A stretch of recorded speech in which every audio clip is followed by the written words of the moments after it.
outside and inside rip. All right, so this is outside rip, and what we're pretty much teaching is if you're on the line right here, right, this is outside, right? You got two defenders going. One is going to be a block guy. The other one's going to be a scoop and score guy, okay? So pretty much you got two managers, right, with hand shields, and they're all they're going to be doing is they're getting a shot, right? They're ripping through.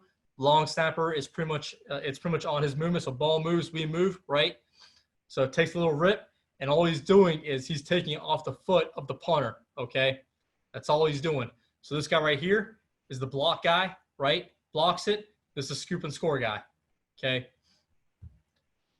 And then we'll flip it. So once everybody has had a rep on this side, now this becomes the block, and this becomes a scoop and score, okay? And that's once everybody has a rep, right?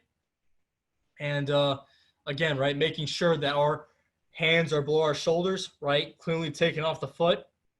Block point in this picture is right about 9.5, 10 yards. In case you guys are wondering why we're using soccer balls, the reason why we're using soccer balls is because it's a lot less pressure on the hands and fingers of our athletes, especially for the amount of reps they're getting in this drill. We just didn't want the hard surface of the football jamming those guys up. So that's why we use soccer balls instead. Hey, Coach, got a quick question for you. Yep. Any advantages or preferences, I guess, in a 2-point versus 3-point stance? You know, that's like the ultimate debate. And, you know, back in 2016, back at Utah State, we were sworn by 3-point stances and whatnot, versus being at Memphis or Penn State or even here, we're all about 2-point. I think it just depends on the athlete, to be honest. I think what are they best at? And you can put them in those scenarios to where you feel like, hey, you know, you could be a 3-point or 2-point here. From my experiences, holding up from a 3-point is a lot harder than it is a 2-point. But also as well, if you're in a 3-point, a punt team's initial reaction is, well, shoot, this guy's going to come after the punt, so we got to block him. So if you're going to teach hold up, right, you're naturally in an attack pin situation. So again, without getting too off topic here, I really don't think there is a major difference. I personally think that's player preference. So. Got it. Okay. So again, same drill, right? This is outside rip. Okay. I think you guys understand the concept of this drill, right? This is now the other guy going, right?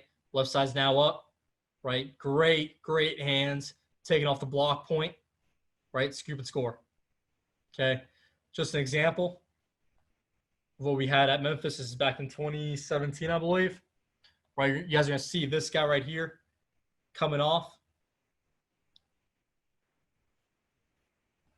right? Gets to the block point, hands below the shoulders. Look where he finishes, right? Thump right there. There's another angle.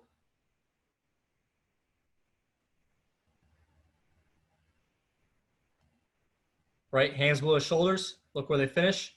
Boom, thump. It's a great job by the guy. They didn't count for him the protection, and he was clean. All right, inside rip, right? Inside rip is more for the interior guys, right? Our hands will change when we go from the inside, okay? I probably should have mentioned this in outside rip. So if you guys go back here, right, in outside rip, if you guys notice our hands, right, working with edges, we are creating that picture, that scope that I talked about earlier, right, coming off the punter's foot at the block point, okay? With the inside rip, right, because the angle is so different, we're not going to teach our guys to go across. Instead, we're going to show you one-hand flash right here, right, like what this guy does right here. One-hand flash, stick it out, and get out of the punter's way to avoid any penalties, right? And then 47 would be the scoop and score guy, okay? So this is now all coming from the interior, right? You're just ripping right through, getting to the block point, one-hand flash, right? It's your near hand, near foot, right? Just waving right there, boom, right? Scoop and score.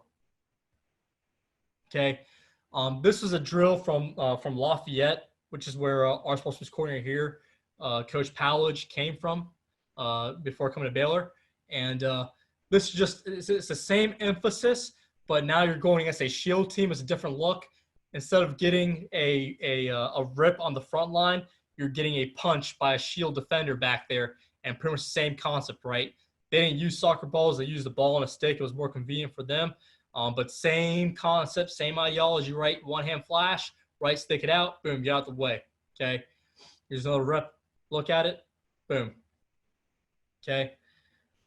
Here's some film of what they did. Right. Comes to the inside. Right.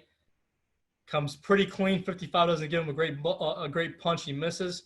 One hand flash. Gets out of the punter's way. Hands below the waist. Hands below the shoulders. Yup. Thump thump.